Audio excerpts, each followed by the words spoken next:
بسم اللہ الرحمن الرحیم۔ سیرت النبی صلی اللہ علیہ وسلم، درس نمبر 24، معرکہ بدر کا بقیہ حصہ۔ گزشتہ درس میں غزوہ بدر کے آغاز کا ذکر ہوا تھا کہ جب میدان میں صفیں لگ گئی، ایک طرف مشرکین تھے اور دوسری طرف صحابہ کرام۔ مشرکین کی طرف سے 3 شہ سوار نکلے اور انہوں نے مسلمانوں کو پکارا مقابلے کے لیے، اور یہاں سے حضرت حمزہ، حضرت علی رضی اللہ تعالی عنہ اور حضرت عبیدہ بن حارث، یہ تینوں نکلے۔ حضرت حمزہ اور حضرت علی نے تو فوراً اپنے مقابل کو ختم کر دیا، اور حضرت عبیدہ بن حارث اور ان کے درمیان جنگ ہوئی۔ شروع میں تو دونوں طرف زخمی ہوئے اور بعد میں یہ دونوں ساتھ بھی آ گئے اور اس کو مار دیا۔ یہ تو آغاز تھا، اور یہ آغاز مسلمانوں کے حق میں اتنا کامیاب رہا کہ ایک ہی لمحے میں انہوں نے مشرکین کے 3 بہترین شہ سوار اور کمانڈروں کو قتل کر دیا، اور مشرکین اپنے ان کمانڈروں سے ہاتھ دھو بیٹھے۔ جب انہوں نے اس کو دیکھا تو ان کا غیظ و غضب بے قابو ہو گیا، اور انہوں نے اپنے بڑے بت کا نام لیا حبل کا، اور ایک یکبارگی حملے کا حکم دیا۔ یہ کل کے درس میں آ چکا ہے۔ رسول اللہ صلی اللہ علیہ وسلم نے مسلمانوں کو، صحابہ کرام کی صفیں تو آپ درست کر ہی چکے تھے، آپ نے دعاؤں کا مانگنا شروع کیا اور مسلمانوں کو حکم دیا، صحابہ کرام کو، کہ وہ دفاعی قوت موقف اختیار کریں۔ مشرکین کے جو حملے ہیں، تابڑتوڑ حملے، ان کو رو کے رکھیں، یہاں سے اقدامی حملہ نہ کرے، بلکہ وہ جتنے حملے کر رہے ہیں ان کو روکنے کی کوشش کریں۔ اور آپ صلی اللہ علیہ وسلم دعا مانگ رہے تھے، اے اللہ، تو نے مجھ سے جو وعدہ کیا ہے اسے پورا فرما دے۔ اے اللہ، میں تجھ سے تیرے عہد اور تیرے وعدے کا سوال کرتا ہوں۔ گھمسان کی جنگ شروع ہوئی، نہایت زور کا رن تھا اور لڑائی اپنے شباب پر تھی۔ مشرکین حملے کر رہے تھے اور صحابہ کرام ان کے حملوں کو روک رہے تھے۔ جناب رسول پاک صلی اللہ علیہ وسلم انتہائی تضرع کے ساتھ اللہ تبارک و تعالی سے دعا مانگ رہے تھے۔ اللہ تبارک و تعالی نے دعا کو قبول فرمایا، اور رسول پاک صلی اللہ علیہ وسلم پر بدر کے میدان میں سورہ انفال کی آیتیں نازل ہوئی، سورہ آل عمران کی، انی ممدکم بألف من الملائکۃ مردفین۔ رسول اللہ صلی اللہ علیہ وسلم سے کہا کہ میں 1000 فرشتوں سے تمہاری مدد کروں گا جو آگے پیچھے اتریں گے، آئیں گے۔ رسول اللہ صلی اللہ علیہ وسلم بہت خوش ہوئے، اور قرآن پاک میں اللہ نے جو فرشتوں کو حکم دیا اس کا بھی ذکر کیا، انی معکم فثبتوا الذین آمنوا سألقی فی قلوب الذین کفروا الرعب۔ فرشتوں سے کہا میں تمہارے ساتھ ہوں، تم اہل ایمان کے قدم جماؤ اور میں کافروں کے دل میں رعب ڈال دوں گا۔ رسول اللہ صلی اللہ علیہ وسلم پر جب یہ وحی آئی تو آپ بہت خوش ہوئے، آپ نے سر اٹھایا اور فرمایا، ابو بکر خوش ہو جاؤ، تمہارے پاس اللہ کی مدد آ گئی ہے۔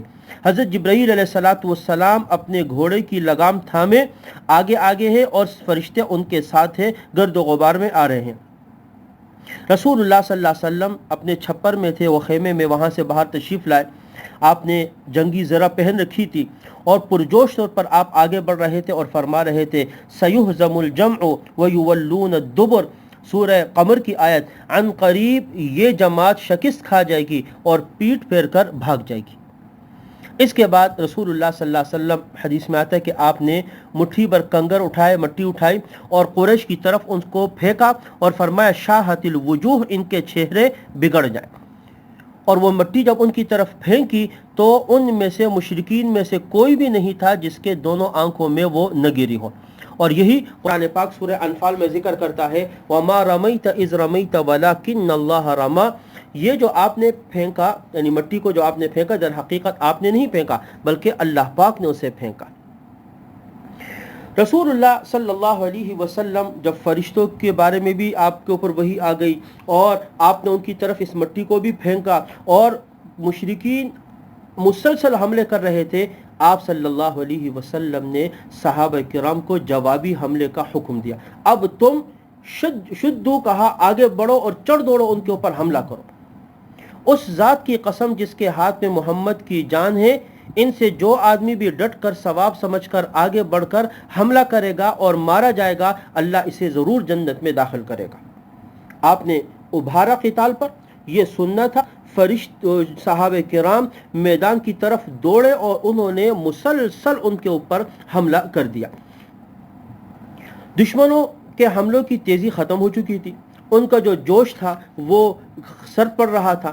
یہاں صحابہ کرام نے جب حملہ کیا، یہ تو بالکل شباب میں تھے اور پورے جوش کے ساتھ انہوں نے ان کے اوپر حملہ کیا، تو مشرکین اس حملے کو برداشت نہیں کر سکے، ان کی صفیں ساری درہم بھرم ہو گئی۔ صحابہ کرام ان کی گردنیں کاٹتے ہوئے آگے بڑھتے جا رہے تھے۔ ایک انتہائی جوش اور خروش جو رسول اللہ صلی اللہ علیہ وسلم کے کلمات سے ان میں پیدا ہو چکا تھا، اس کو سن کر ایک تیزی کے ساتھ وہ آگے بڑھ رہے تھے اور مشرکین کو قتل کر رہے تھے۔ رسول اللہ صلی اللہ علیہ وسلم اس پر بہت زیادہ خوش تھے، اور آپ نے ان کو بھی فرشتوں کی جو مدد تھی اس کی خبر ان کو بھی بیان فرمائی۔ فرشتوں کا جو نزول ہے اس کے بارے میں کئی احادیث کی کتابوں میں جو ہے صحابہ کرام اس کو ذکر کرتے ہیں جنہوں نے بدر کے میدان میں اس کو دیکھا۔ ایک صحابی فرماتے ہیں کہ ہم کافر کے پیچھے بھاگتے اور دیکھتے کہ اس کا سر کٹ جاتا، پتہ بھی نہیں چلتا کہ کس نے اس کو مارا ہے، کسی کا ہاتھ کٹ جاتا اور پتہ نہیں چلتا کہ مارنے والا کون ہے۔ ایک حضرت عبداللہ ابن عباس سے ایک روایت فرماتے کہ ایک مسلمان ایک مشرک کا تعاقب کر رہا تھا کہ اچانک اس مشرک کے اوپر کوڑے کے مار کی پڑنے کی آواز آئی اور ایک شہ سوار کی آواز سنائی دی جو کہہ رہا تھا حیزوم آگے بڑھو۔ مسلمان نے مشرک کو اپنے آگے دیکھا کہ وہ گر گیا، اور لپک کر جب دیکھا تو اس کی ناک پر چوٹ کا نشان تھا اور چہرہ اس کا پھٹا ہوا تھا جیسے کوڑے سے کسی نے اس کو مارا ہو۔ تو فرشتوں کو اللہ پاک نے بدر کے میدان میں اتارا مسلمانوں کی مدد کے لیے، اور تھوڑی ہی دیر کے بعد مشرکین کے لشکر میں ناکامی اور اضطراب کے آثار نمودار ہونا شروع ہو گئے۔ ان کی صفیں مسلمانوں کے سخت اور تابڑتوڑ حملوں سے درہم برہم ہونے لگی اور معرکہ اپنے انجام کے قریب پہنچنے لگا۔ پھر مشرکین کے جتھے بے ترتیبی کے ساتھ پیچھے ہٹنے لگے، ان میں بھگدڑ مچ گئی اور مسلمانوں نے مارتے کاٹتے اور پکڑتے ہوئے ان کا پیچھا کیا، بہت ساروں کو قتل کیا اور بہت ساروں کو گرفتار کیا، یہاں تک کہ مشرکین کو ایک بھرپور شکست ہو گئی۔ اسی درمیان میں ابو جہل کا واقعہ کل ذکر ہوا تھا کہ وہ دو نوجوان تھے جنہوں نے حضرت عبد الرحمن ابن عوف سے پوچھا کہ ابو جہل کا ہے، تو انہوں نے ان پر دونوں نے وار کیا تو اس کو زخمی کر کے گرا دیا تھا۔ جب معرکہ ختم ہوا تو رسول اللہ صلی اللہ علیہ وسلم نے فرمایا کون ہے جو مجھے ابو جہل کا انجام بتا دے کہ اس کا کیا ہوا؟ دشمن تو اصل ابو جہل ہی تھا۔ صحابہ کرام اس کی تلاش میں میدان میں نکلے۔ حضرت عبداللہ ابن مسعود رضی اللہ تعالی عنہ نے اس کو پایا کہ اس کی آخری سانسیں چل رہی تھی۔ انہوں نے اس کی گردن پر پاؤں رکھا اور تلوار اٹھا کے اس کی گردن اڑانے لگی، تو اس نے کہا کہ مجھے یہ بتاؤ کہ آج فتح کس کی ہوئی؟ حضرت عبداللہ ابن مسعود رضی اللہ عنہ فرمایا کہ اللہ اور اس کے رسول کی۔ اس کے بعد اس کی گردن پر پیر رکھنے کے بعد عبداللہ ابن مسعود رضی اللہ تعالی عنہ نے اس کے سر کو قلم کر دیا اور رسول اللہ صلی اللہ علیہ وسلم کے خدمت میں لا کے حاضر کیا، کہا کہ یا رسول اللہ کے دشمن ابو جہل کا سر آپ کی خدمت میں حاضر ہے۔